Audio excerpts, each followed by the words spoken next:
উন্নয়নের নানা রূপ নানা রং, সেই সঙ্গে প্রকৃতি ও মানব উন্নয়ন। দ্রুত এগিয়ে যাচ্ছে দেশ, আমাদেরই বাংলাদেশ।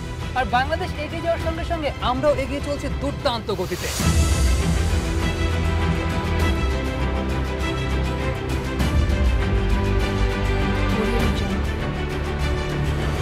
উন্নয়নে বাংলাদেশের শত শত পরিকল্পনা বাস্তবায়িত হচ্ছে, প্রকল্প হচ্ছে, কর্মসংস্থান তৈরি হচ্ছে, আর সবচেয়ে বেশি হচ্ছে মানব উন্নয়ন।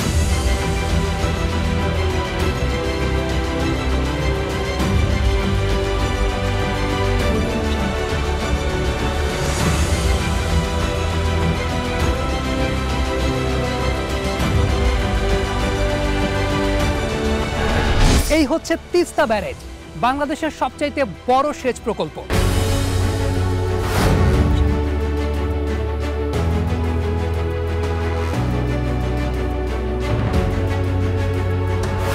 এই তিস্তা ব্যারেজে 1, 2, 3, 4 করে মোট 44টি গেট রয়েছে এবং এখানকার মূল মেকানিজমটা হচ্ছে পানির যে স্বাভাবিক প্রবাহটা রয়েছে তাকে বজায় রেখে এখান থেকে পুরো পানির ফ্লোটাকে এই পাশে সিএইচআর এ নিয়ে যাওয়া হয় এবং সিএইচআর অর্থ হচ্ছে ক্যানেল হেড রেগুলেটর। এই সিএইচআর এর 8টি গেট রয়েছে এবং এখানকার মূল বিষয় হচ্ছে পানির প্রবাহটাকে রেগুলেট করে যতটুকু পানি প্রয়োজন ততটুকু পানি ওপাশে সেচ প্রকল্পের জন্য পাঠানো হয়, আর বাদবাকিটা পুরো পানির যে প্রাকৃতিক ভারসাম্য রয়েছে একেবারে বজায় রাখা হয়। এই তিস্তা ব্যারেজ রক্ষার একটা অন্যতম ডাইনামিক অ্যাপ্রোচ হচ্ছে বন্যার সময় যখন পানির উচ্চতা বেড়ে যায় সেই উচ্চতা যাতে ব্যারেজের কোনো ক্ষতি করতে না পারে, তাই ওই পাশে একটি বাইপাস প্যাথ তৈরি করা হয়েছে যাকে বলা হচ্ছে ফ্লাড বাইপাস। মূলত এই তিস্তা ব্যারেজ যেভাবে ডিজাইন করা হয়েছে তাতে ম্যাক্সিমাম 4.5 লাখ কিউসেক পর্যন্ত পানি প্রবাহিত হতে পারে। তার চাইতে বেশি মাত্রায় পানি যদি প্রবাহিত হয় তবে সেই পানিকে এই ফ্লাড বাইপাস দিয়ে প্রবাহিত করা হয়। আর ইন্টারেস্টিং বিষয় হচ্ছে এই ফ্লাড বাইপাসের ডেঞ্জার লেভেলটা হচ্ছে 53.95 মিটার। একটা বড় প্রকল্প আপনাদেরকে সামলাতে হচ্ছে, নিশ্চয়ই খুব কঠিন কাজ। আসলেই অনেক কঠিন কাজ। তৎকালীন বাংলাদেশ পানি উন্নয়ন বোর্ড এবং বুয়েট যৌথ উদ্যোগে নিজস্ব জনবল এবং বুয়েট এই ব্যারেজ নির্মাণ করেন। আমরা উজান থেকে যে পানিটা আসে আর কি, আমরা সেটাকে প্রায় 3.55 মিটার পর্যন্ত আমরা পানিটাকে আটকাই। এর অতিরিক্ত পানি যেটা আসে সেটাকে আমরা পাস করে দিই।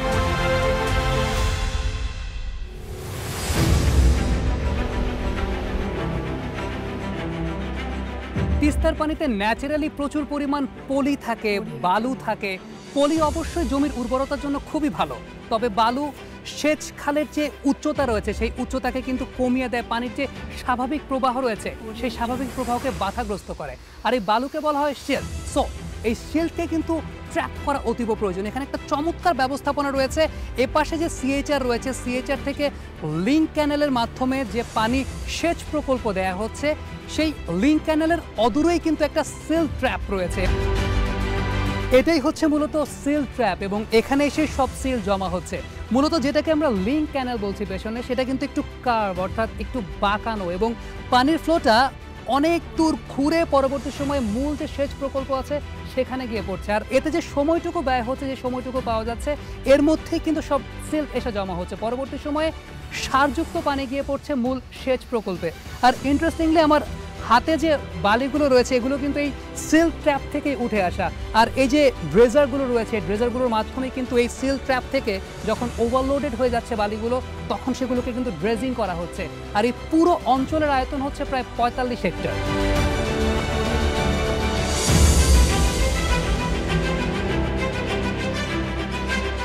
এই প্রকল্প রাস্তাটি অনেক স্মুথ, অনেক সুন্দর, আর সবচেয়ে গুরুত্বপূর্ণ বিষয় হচ্ছে রংপুর, নীলফামারী, লালমনিরহাট এই 3টা জেলাকে কিন্তু লিঙ্ক করেছে এই রাস্তাটা।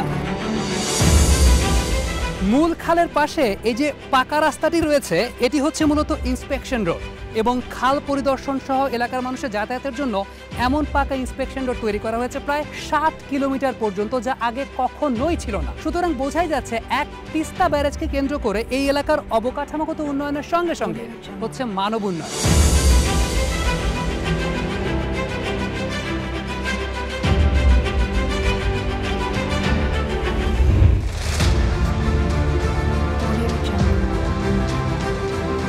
This is the exit point যেখান দিয়ে খালের পানিকে নদীতে পাঠানো হয়।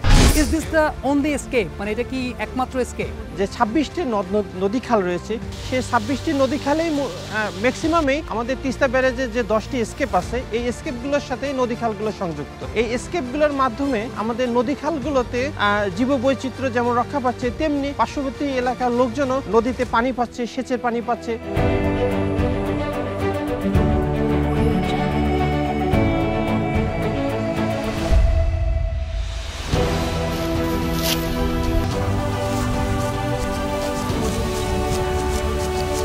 শেখার আসলে কোনো শেষ নেই, এবং আমি এই বয়সে এসে নতুন একটা জিনিস শিখলাম, সেটা হচ্ছে ধান কাটা। কাটা হইতেছে আমারটা।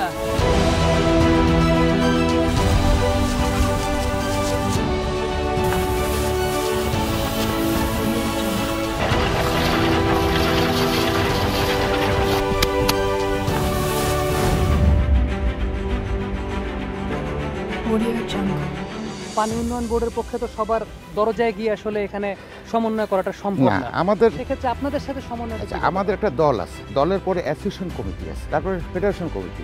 অফিসাররা যখন আসেন, যদি কোথাও মিটিং করেন, তখন ফেডারেশনকে আমাদেরকে বলেন, তখন আমরা প্রত্যেক জায়গায় যে গঠন করার পরে ওই জায়গায় মিটিং করা হয়, ওই জায়গায় সব কিছু করা হয়। আমাদের এলাকায় এখন মঙ্গা নাই, অভাব নাই।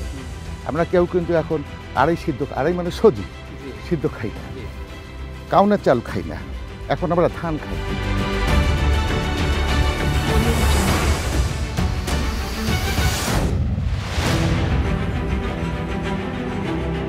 আমি এখন রয়েছে নীলফামারীর দুন্দি বাড়িতে, এবং মূলত এটি হচ্ছে একটি কম্বাইন্ড রেগুলেটর। এটি একটি বেসিক্যালি জাংশন পয়েন্ট, এবং এখান থেকেই দিনাজপুর সেকেন্ডারি ক্যানেলের উৎপত্তি, অর্থাৎ পেছন দিক থেকে ওই জায়গাটায় খালটা দিনাজপুরের উদ্দেশ্যে যাত্রা শুরু করেছে। কম্বাইন্ড রেগুলেটর হচ্ছে দুইটা রেগুলেটরের সংযোগস্থল। এখানে এই রেগুলেটর ফাংশনটা হচ্ছে পানিটাকে হেড আপ করা।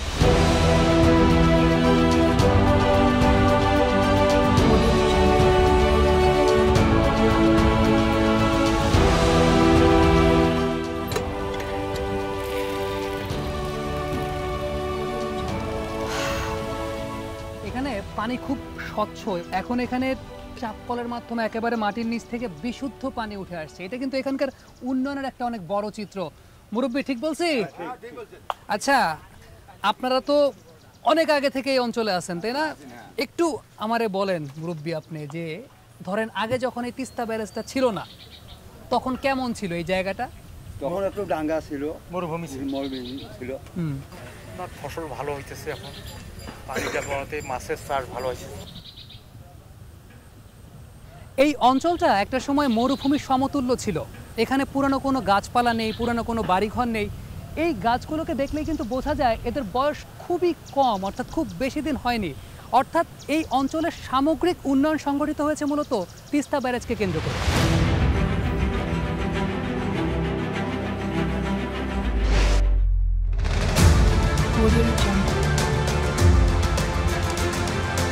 এই তিস্তা ব্যারেজ প্রকল্প এলাকায় সর্বমোট জমির পরিমাণ আছে 7,50,000 হেক্টর, যেখানে সেচযোগ্য জমির পরিমাণ প্রায় 5,40,000 হেক্টর। তবে প্রথম পর্যায়ে এখন পর্যন্ত জমি পাওয়া গেছে 1,54,000 হেক্টরের মতো, যেখানে সেচযোগ্য জমি আছে প্রায় 1,11,000 হেক্টর।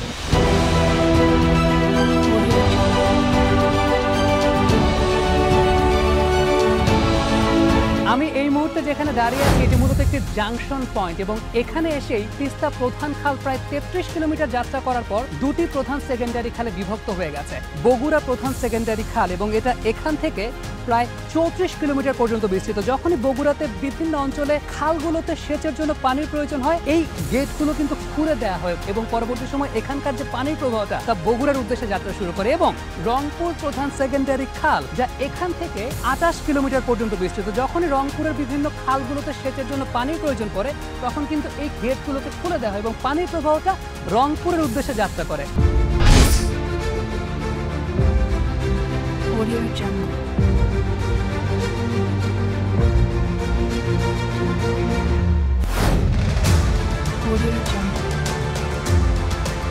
মেজর সেকেন্ডারি ক্যানেল, যা মূলত এখান থেকে রংপুরের দিকে যাচ্ছে, তার ঠিক ওপরে এবং এই ক্যানেলটির দৈর্ঘ্য প্রায় 28 কিলোমিটার এবং এই ক্যানেলের দুধারে কিন্তু ফসলের ক্ষেত রয়েছে বিস্তীর্ণ। ক্যানেলের পানির নিচে মাছের চাষ চলছে।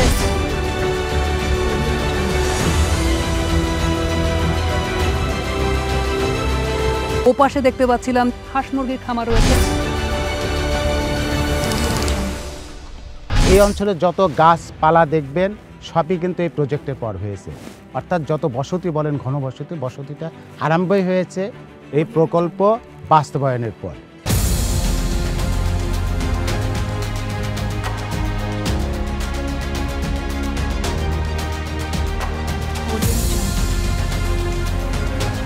এই মুহূর্তে এখানে চলছে আলুর চাষ। কদিন আগে এখানে হয়ে গেছে আমন ধানের চাষ, আবার আলুর চাষের পর হবে ভুট্টার চাষ। অর্থাৎ একটি বছরে 3 ধরনের ফসল ফলছে এই জমিতে। পুরো বছর ব্যাপী এই জমি পুরোপুরি উর্বর থাকছে।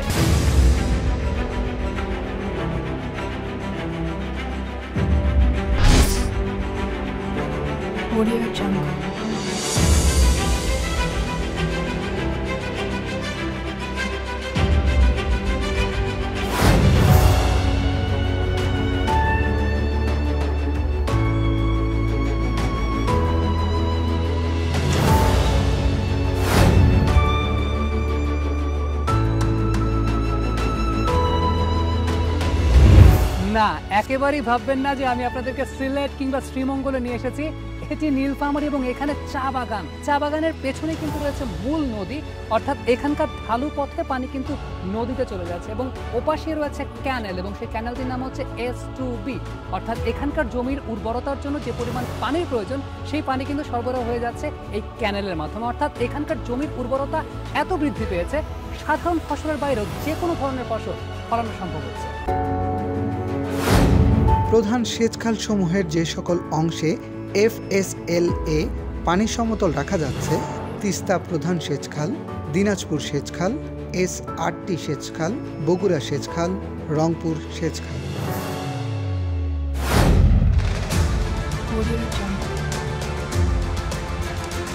আমি এই মুহূর্তে আপনাদেরকে নিয়ে এসেছি যমুনেশ্বরী নদীর পার এবং আমার মাথার উপরে যে স্থাপনা, হ্যাঁ দেখে তো বোঝাই যাচ্ছে এটি একটি ব্রিজ, তবে এটি কোনো সাধারণ ব্রিজ নয়। অর্থাৎ এই ব্রিজের উপর দিয়ে কোনো প্রকার যানবাহন যাতায়াত করে না। তাহলে এই ব্রিজের উপর দিয়ে যাতায়াত করে পানি।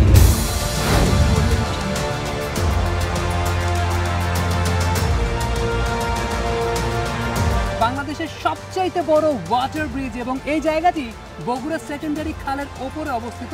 ইঞ্জিনিয়াররা এই জায়গাটিকে বলেন অ্যাকুইডাক্ট এবং এই অ্যাকুইডাক্টের দৈর্ঘ্য প্রায় 218 মিটার এবং আমি জীবনে প্রথমবারের মতো দেখছি একটা ব্রিজের ভেতর দিয়ে কিভাবে পানি প্রবাহিত হয়। ব্রিজটা আমরা দেখতে পাচ্ছি, এখান দিয়ে সেচ খাল যাচ্ছে, এর নিচে কি আরেকটা লেয়ার রয়েছে নদীর, বিষয়টাকে এইখানে এর তলায় নদীটা চলে গেছে। যখন আপনার এখানে হাই ফ্লাড হবে, এমনকি যখন বন্যা হবে, বন্যার সময়ও নদীর লেভেল তার মেনটেন করে চলে যাবে এবং এই এলাকার ড্রেনেজ সিস্টেম এটার কোনো ডিস্টার্ব হবে না। এখানে দেখবেন যে বিভিন্ন ধরনের পাখিও পাওয়া যায় এবং অন্যান্য বহু প্রজাতির এখানে প্রাণী বসবাস করতেছে। অর্থাৎ এখানকার ইকোলজিক্যাল ব্যালেন্সটা অত্যন্ত সুন্দর।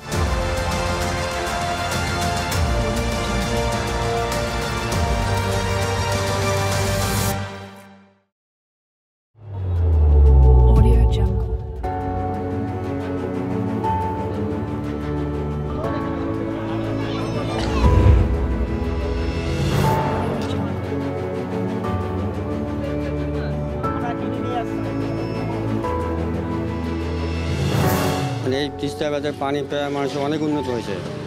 বিঘা প্রতি প্রচুর মন্ত্রী ধান হয়। আমরা একটা রুগী যদি অসুস্থ হয় তো তাড়াতাড়ি আমরা ক্যানেলের উপর দিয়া শর্ট টাইমে রংপুর চিকিৎসার জন্য নিতে পারি। তিস্তা ব্যারেজ হওয়ার কারণে আমাদের এত উন্নতি হয়েছে, আমাদের এখানে সরকারি কলেজ পর্যন্ত হয়েছে।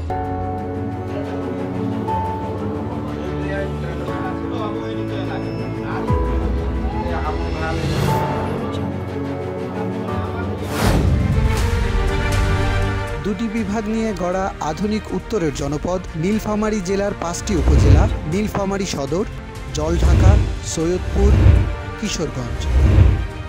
রংপুর জেলার 4টি উপজেলা রংপুর সদর, গঙ্গাচড়া, বন্দরগঞ্জ ও তারাগঞ্জ। দিনাজপুর জেলার 3টি উপজেলা চিরির বন্দর, পার্বতীপুর ও খানসামা। উত্তরাঞ্চলের এসব এলাকাগুলো এখন খাদ্যে বেশ স্বয়ংসম্পূর্ণ।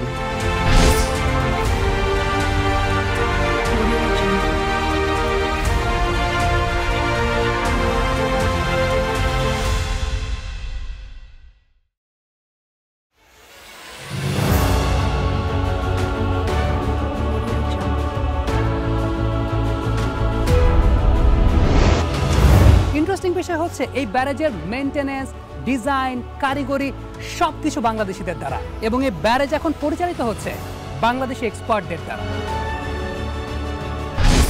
আমরা এখান থেকে 52টা গেটে আমরা অটোমেশনের আওতায় নিয়ে এসেছি। এখানে পানির চাহিদা অনুযায়ী আমরা গেট একটা পার্সেন্টেজ অনুযায়ী ওপেন করি বা ক্লোজ করি। এই মুহূর্তে আমাদের একটা রিভার সাইডে একটা গেট, কীভাবে আমরা ওপেন করবো বা ক্লোজ করবো প্রত্যেক অনুযায়ী গেট নেভিগেশন, জি গেট নেভিগেশন। ফল্টের অপশনগুলো রয়েছে, যদি কোনো ধরনের ফল্ট হয়ে থাকে তাহলে সরাসরি এখানে ট্রিপ করবে, ট্রিপ করে সে এখান থেকে শো করবে যে আমাদেরকে এই ফল্টটা দেখাচ্ছে, এই ফল্টটা সংঘটিত হয়েছে। আমাদের কোনো বিদেশি ইঞ্জিনিয়ার ছিল না, শুধু বাংলাদেশি ইঞ্জিনিয়ার। বুয়েটের সাপোর্ট দিয়ে কিন্তু বাংলাদেশ পানি উন্নয়ন বোর্ডের ইঞ্জিনিয়াররা এই কাজটা করেছে, যার জন্য এই চ্যালেঞ্জটা আমরা তখন চ্যালেঞ্জ হিসেবে নিয়েছি এবং বাংলাদেশি ইঞ্জিনিয়াররা কিন্তু করে দেখিয়েছে যে তারা করতে পারে। উন্নয়ন কিন্তু এখানেই থেমে নেই, উন্নয়নের শত শত গল্প এখন আমাদের ঝুড়িতে, আর আমরা এগিয়ে চলেছি দুর্দান্ত গতিতে।